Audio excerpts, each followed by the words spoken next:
So how's it going, guys? Welcome to episode 1 of Double Take Reviews. This is a pilot episode, so it's gonna be very rough, and any suggestions you guys have will definitely help out. So we're gonna get started this episode with a game that I vaguely remember playing as a kid. I remember having a lot of fun with it, but playing it nowadays, it's kind of different. So let's go take a look at it. This game is Kid Niki Radical Ninja. Now you may recognize this company, IREM Corporation. They made Metal Storm and quite a few other games for the NES, and they are a really good company. Now the thing about this game is it looks like a very, very easy or simple to play side-scrolling beat 'em up, but in all actuality it's really a complicated game. It looks very simple, just watching me playing this. Like right there, a bird looks like an enemy. Well, it doesn't even look like an enemy, but kills you. And this game is actually really hard because everything is a one-hit kill, no matter what you're doing. So, you're gonna die a lot when playing this game. But on the plus side, it has some awesome music to it. It's really upbeat and catchy. That's I noticed kind of a staple of IREM is they have some really good soundtracks in their games. But as far as gameplay goes, I know it's an NES game and a lot of them are bad, but it does have really tight controls. I'll say that. But the thing is, the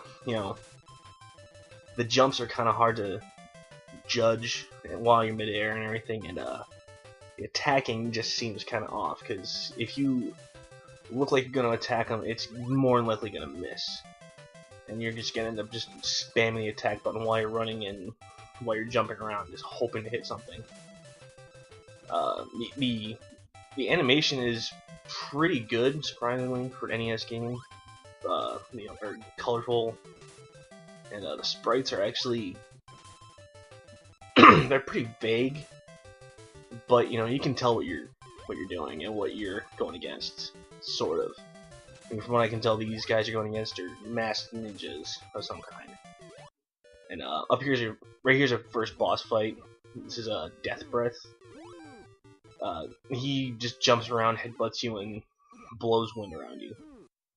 And you have weird animations like that. Looks like he's farting. But again, oversized enemies plus one-hit kills, no matter what you're doing, equals not a good game, in my opinion. But this first part right here, like you're seeing again, which you're gonna see probably quite a bit of, is actually quite fun. I actually do like these side-scrolling parts because it's kind of like almost like a Ninja Gaiden-esque kind of game, but a lot cheaper. It does have good game feel overall, excellent sound, and there's really not a whole lot to say about this game. I would show you more of this, but I haven't played this game in going on like 20 years now, so yeah, I've lost my touch. As a kid, I remember I got to like stage 3 or 4, and then it got really hard, and I just kind of gave up on it. But 20 years down the road, yeah, you kind of lose your touch with games unless you play them a lot. So yeah, IREM Corporation, like I said, they've made quite a few games, and I think they're even still in development now.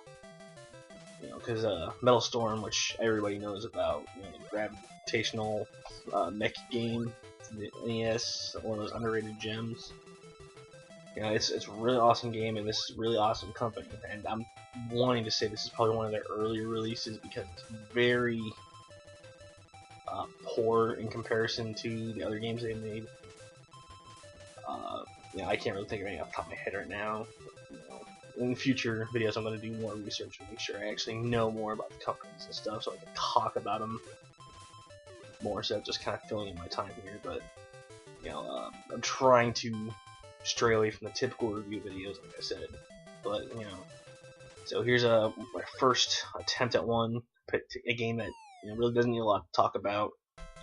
So it probably wasn't a good idea. But like I said, it's an awesome. This is actually a pretty fun game, really hard and really cheap, but it's really fun to play nonetheless. So there you go. Hope to talk to you guys, or not talk to you, but hear from you guys, and I'll see you around for episode 2.